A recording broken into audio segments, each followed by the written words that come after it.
Hey there, I've got a real quick question for you. How would you like to know once and for all how to get your tween or your teen to do what they need to do without them talking back to you or breaking down or resisting or defending themselves, right? I mean, who doesn't want to know how to do this? It's the $1,000,000 question. If it seems impossible, though, it's not. You just have to take a specific approach.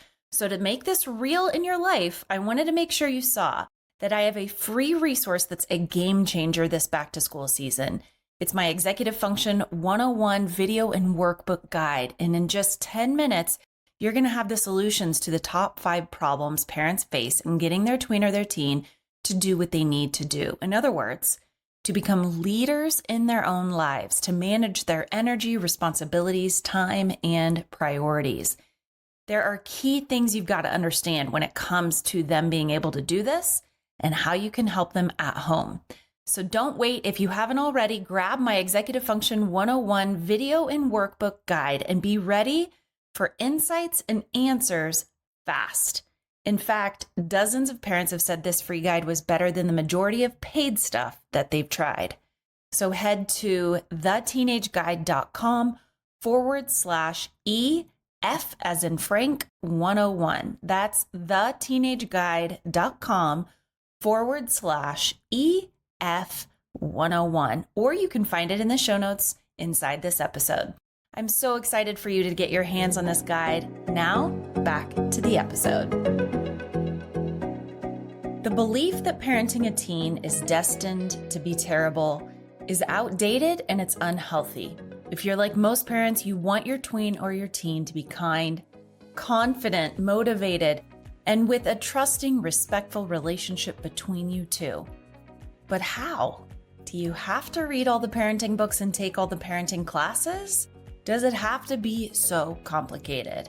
The short, exciting answer, no. Hi, I'm Ashley Chandler, and in this podcast, I guide you through the proven mindset tools, strategies, and systems I've learned throughout my 18 plus years as an educator and a coach for parents, tweens, and teens. The latest soul to systems research you must know, along with my personal experience as the mother of a tween and a teen, to help you and your adolescent develop a bond and skills that last a lifetime. This is the Teenage Guide Podcast.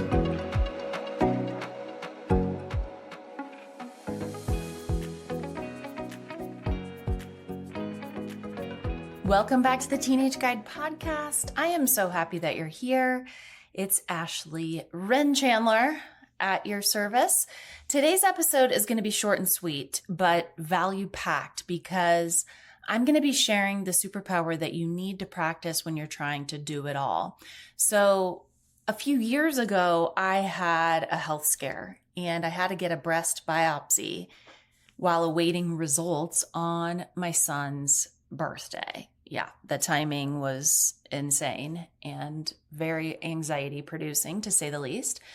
My kids at the time were elementary and tween ages, and I just remember lying in bed the night before getting the results, crying and wondering what it was going to be. And I couldn't help but go to worst case scenario, but then also trust and hope and have faith that everything was going to be okay. And sure enough, I'm so fortunate. The next day, everything came back fine. It was benign, all was well. And the feeling that I had when I found out those results was complete elation, to the point where I felt strongly, that metaphor that you hear around at first signs show up in a whisper for you to learn the lesson, and then it's the pebble, and then it's the truck. And I just felt like I was getting so many signs about how precious life was. I'd been getting so many signs and kind of living with that. And on the one hand, I think it serves me so well because it's very hard for me to get rattled or to not stay focused on what matters. In fact, I have this little purse. It has a tombstone on it and it says death by small talk. I genuinely cannot do small talk because I always realize how precious life is. And I just want to dive deep and, really connect. And at the same time, sometimes that can be anxiety producing because I know how precious life is, right?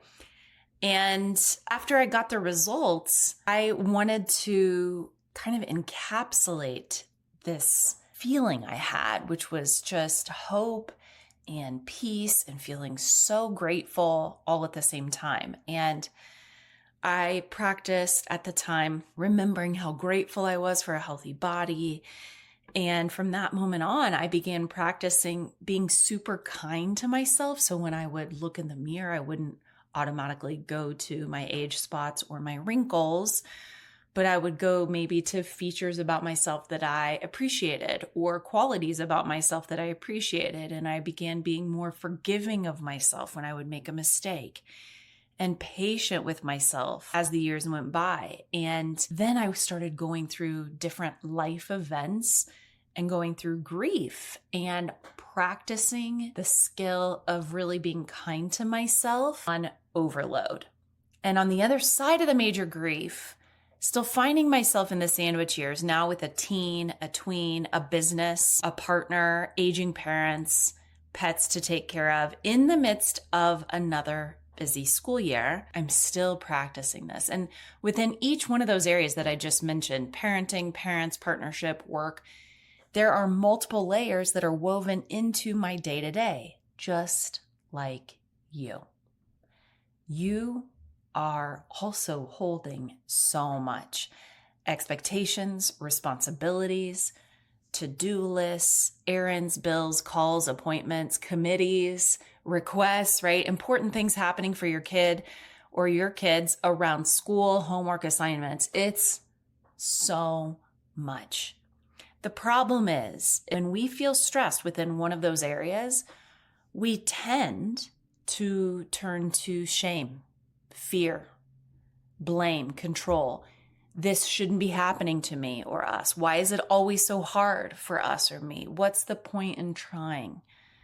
And in today's culture, it's a natural response to feel a little overwhelmed when life feels so out of control. But there's one practice, and it's the practice that I applied after my health scare. This one practice, and it changes day-to-day life experience for you. It's one practice that's way better than a face mask and a hot bath underneath the guise of self-care. And this one practice that's turned into my personal superpower, repeatedly improving my life. Again, I started practicing it during my health scare a few years ago. I just didn't know what it was called. And that is self-compassion. So Dr. Kristen Neff is a self-compassion expert. And she says, you've already been practicing compassion. You've had compassion for other people. When they're suffering, you notice them. When they're suffering, you don't pity them, but you acknowledge them and their human experience. Or you may be patient because they're imperfect or they're just managing so many things, right? And life is interwoven with their experiences. And when you notice their suffering or their challenge, you support them. You show up for them with kindness, with warmth, with patience. And self-compassion is when you turn this towards yourself when you're going through a difficult time.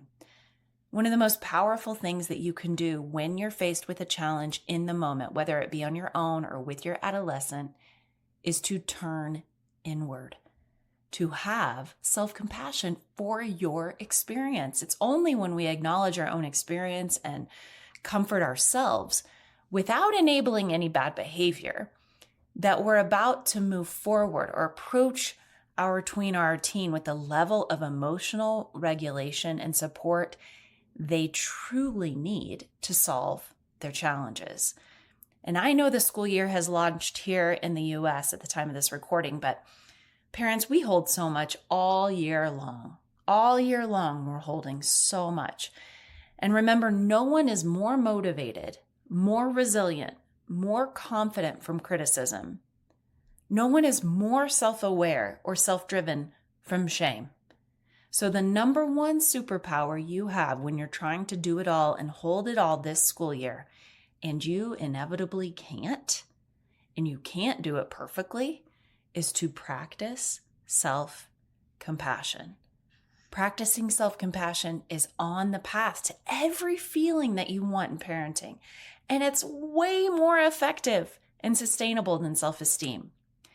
So since this is a quick episode, I wanted to share a snapshot of the few of the phrases and the coaching I repeat to myself and my clients on a daily basis. And these are proven to help parents and myself thrive when their tweens and their teens are struggling or going through challenges, or when they're defiant or when they're disrespectful. And that may be this school year, that may be at the time that you're listening to this beyond the school year, and here they are. I call them the natural what's. It's natural we're going through this. It's natural I feel stressed right now.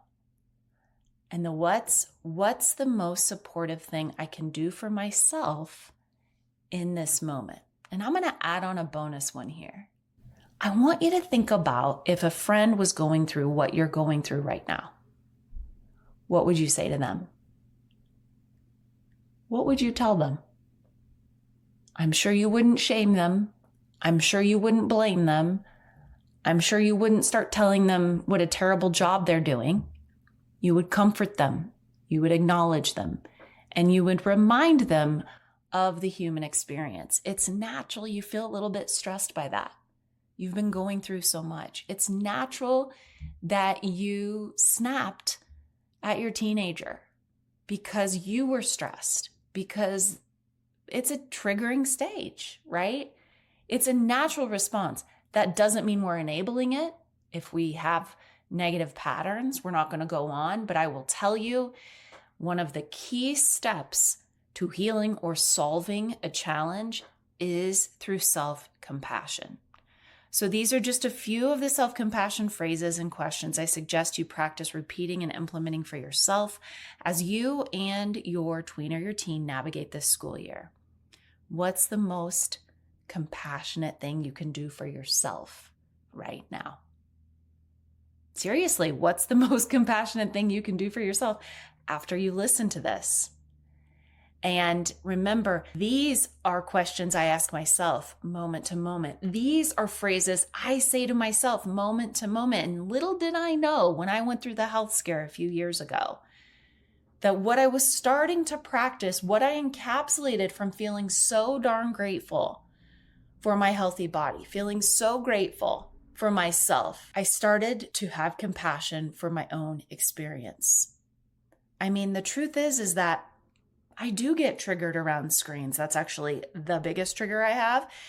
And I'm the teenage guide, for goodness sake. I've created a teenage guide for screen stress, which is super effective. Clients have gotten amazing results. I use it inside my own family. And still, I can get triggered. And so one of the steps is through self-compassion in order to solve the challenge. Because I jump to conclusions. I can assume the worst. I get tense. And self-compassion is one of my superpowers that gets me and my teenage daughter speaking the same language again. It's the bridge that allows me to regulate my emotions and meet her where she's at. And it's all internal. It's all going on between my ears, what I'm thinking. I'm paying close attention to that inner voice, that inner thought loop. And I'm reminding myself that I'm a human too, that I'm allowed to have my experience too. And it's natural considering what I've been through, what I'm going through, what I'm feeling. I validate my own experience and then I can move forward. It allows me to reduce shame and blame and spiral into thinking I'm a failure and to shift into compassion for myself allows me to build a bridge of emotional intelligence, to regulate my emotions, to meet her where she's at. So when you work with me inside my programs and privately, I show you why taking self-compassion deeper and applying it to your daily life is one of the keys to thriving as a parent. For now, remember, when you go through a challenge later today or this week, self-compassion is your superpower that will lead you to true inner strength and peace, Two feelings you might think are impossible during this stage, but I assure you, experiencing them on a daily basis, it's simpler than you realize. I know you have limited time and energy, so thank you for being here and kudos to you for investing in this time for yourself and for your teen. If you enjoyed this episode, I encourage you to continue the ripple effect and subscribe, review, and/or share with a fellow parent who could also benefit. Remember, the number one way that you have influence in your teenager's life is in your relationship with yourself and with them. So never doubt how much power you have, because you are the teenage guide too.